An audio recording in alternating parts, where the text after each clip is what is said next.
हुजूर आए तो चमकी फिक्रे इंसानी की तनवीरें, माशाअल्लाह। हुजूर आए तो टूटी जबरो महकूमी की जंजीरें, जमे ज़हनों का रंग उतरा मुझे चेहरों पे नूर आया, हुजूर आए तो इंसानों को जीने का शौक आया, बशर की पेशवाई के लिए शम्सो कमर आए, हुजूर आए तो इम्कानाते हस्ती भी नजर आए, यतीमों और फकीरों को पनाह मिल गई आखिर, हुजूर आए तो जर्रों को निगाहें मिल गई आखिर। मैं गुजारिश करना नाते रसूल मकबूल वास्ते उस्ताद मोहतरम प्रोफेसर अमीन हनीफ साहब की तरफ लिखी पंजाबी नात माशाअल्लाह। चुप जिया रज़ा इसमें से नात है।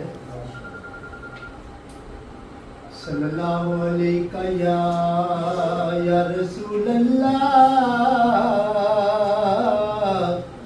वसल्लम अलैका या हबीब अल्लाह। तेरा दम पर्दा जान, तेरा दम पर्दा जावा, गल्ला तेरिया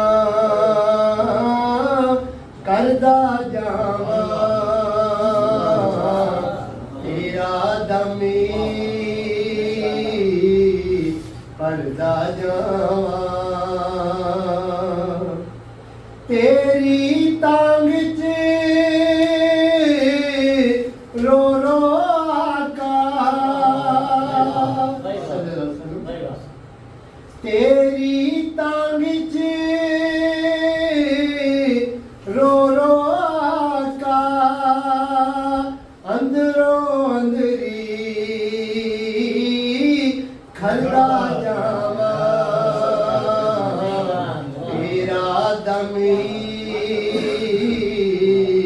पर्दा जावा। और शेर है कि सब्ज गुंबद दी छावें बैके, सब्ज गुंबद दी छावें बैके, सोचा नाले ठरदा जावा, तेरा दम पर्दा जावा। शाला उस दी तक पै जावे, शाला उस दी तक पै जावे, जिस दी खातर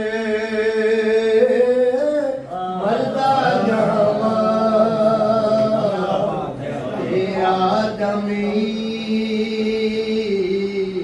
पर्दा जावा। और तेरी रातें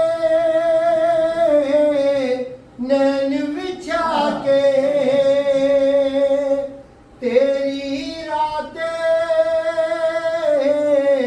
नैन बिछा के, पैर संभाल के तरदा जावा, तेरा दम पर्दा जावा। फरमाता है इन्नी बस दुआए अमजद,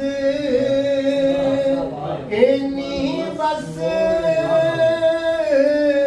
दुआए अमजद, वापस पुजदा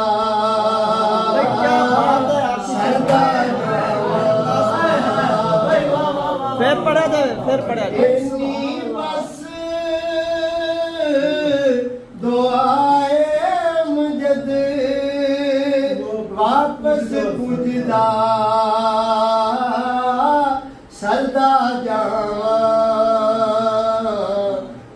तेरा दमी